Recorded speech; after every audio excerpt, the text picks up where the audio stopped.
Hey, what's going on, everybody? My name is Matt Jarbo. This is $3 Theater, and today I want to talk a bit about this interview with Chris Morgan that popped up in Collider. Now, Chris Morgan is the writer of the Fast and Furious films, has been for the last few movies, and he's kind of like the current architect of that particular franchise in terms of its scripting.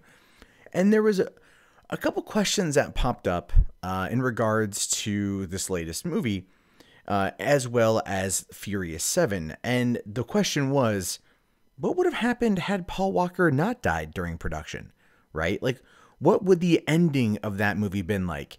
And Chris actually gave a good answer. This is what he says. Well, the original ending, if I remember correctly, was our guys end up solving the problem and then kind of becoming, again, going more outlaw.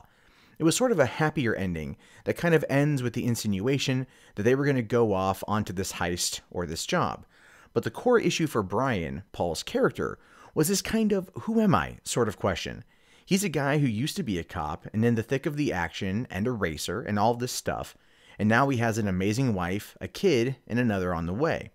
Then he starts to look at his life, and it's not a midlife crisis, but to say, well, we said it in the movie, I missed the bullets, I missed the action.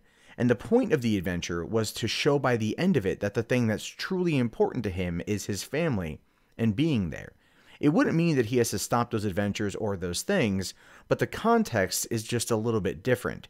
He has a different understanding of who he is at the core and what's most important in life. So those of you who've seen the movie, and I'm assuming it's a lot of you, you know how it ends. Right? The whole time Brian's questioning and questioning and questioning, you know, like he's kind of 1 foot in, 1 foot out, and Mia picks up on this too. And you know, at the end of the movie, he ends up, you know, going to be with his family, riding off into the sunset, in one of, I feel, a very, very respectful way to how they retired his character. I went into Fast and Furious 7 expecting to tear the fuck up. And I did. It got to the ending of the movie, and I got what they were trying to do, and it made me really question, was this intentional? Was this what they came up with in the wake of his death? Was this what they had to, you know, something they had to go back and really just kind of like make it work? And the truth is, they didn't really have to. They were already going down that pathway, and it makes you almost kind of wonder, like, I guess if you want to argue fate or a path or anything, if Paul Walker's ending the way that he did was somehow tied into the storyline. And look, that's not something I'm saying is real or anything. It's just kind of a stream of consciousness thought, if anything else. But it's one that you look at and you go, okay, well, they were already going down this pathway. This just forced them to split from where they had been going and to make it final instead of open-ended. Because what Chris here is saying is that, you know, at the end of it, he would have realized that his wife and his kids and his family mean everything to him, and that would have been content enough in order to push him forward to the next movie. And truth be told, the next movie, The Fate of the Furious, would not have the storyline that it has had Paul Walker not died. Which then does beg the question, and this was something that was also asked to Chris Morgan about Paul Walker's absence in The Fate of the Furious. Now, this will be a bit of spoilers if you haven't seen the movie, so if you haven't seen it, turn this off. But if you have or you don't care, continue on. Chris says here, the guy who is their father figure, their brother, their husband, who's taught them their moral code, suddenly betrays it all, goes rogue, goes against them, and it becomes a real question of faith. So do you guys just fall apart? Do you stick together? It's so dramatic for the characters that at some point they would definitely turn on each other and say, oh my God, we got to tell Brian, we got to tell Mia, something is going on with Dom, we don't know what that is. So I think from a practical point of view, for the characters, you need to address it. For the audience, and just as a fan, as the writer on it, I also wanted to have one moment where we were able to, specifically at the beat of the end of the film, say to the audience, we were thinking of him too, in a respectful sort of way. And I noticed that in the movie. There's a scene where, you know, they're trying to figure out what's going on with Dom, and they say, should we call Brian? And then Letty says, no, he's out. right? And it's like that. It's like that. The whole movie, you could tell like they were trying to skirt around not having Paul Walker there. His presence was like it not being there was something you felt. You really felt him not being part of the team.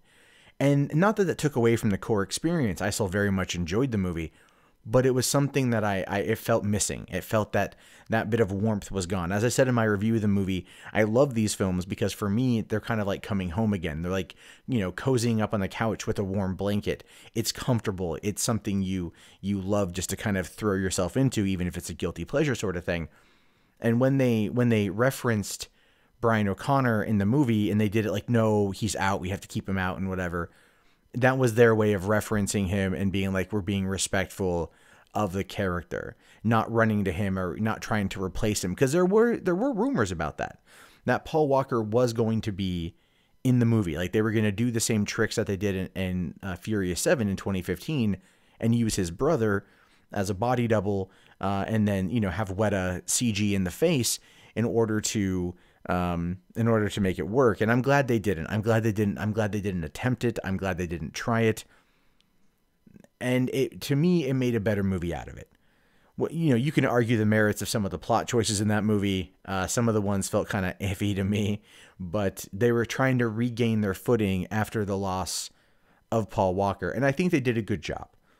So reading these two quotes from Chris Morgan, I think to myself, for one, he cares.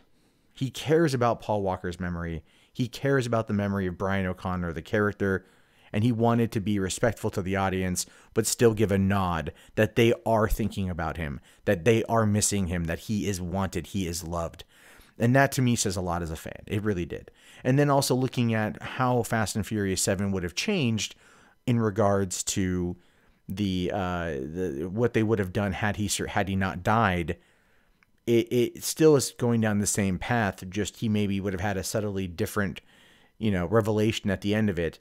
He would have been like, well, I'm still going to be with my family, but I'm still going to be inside of this mission.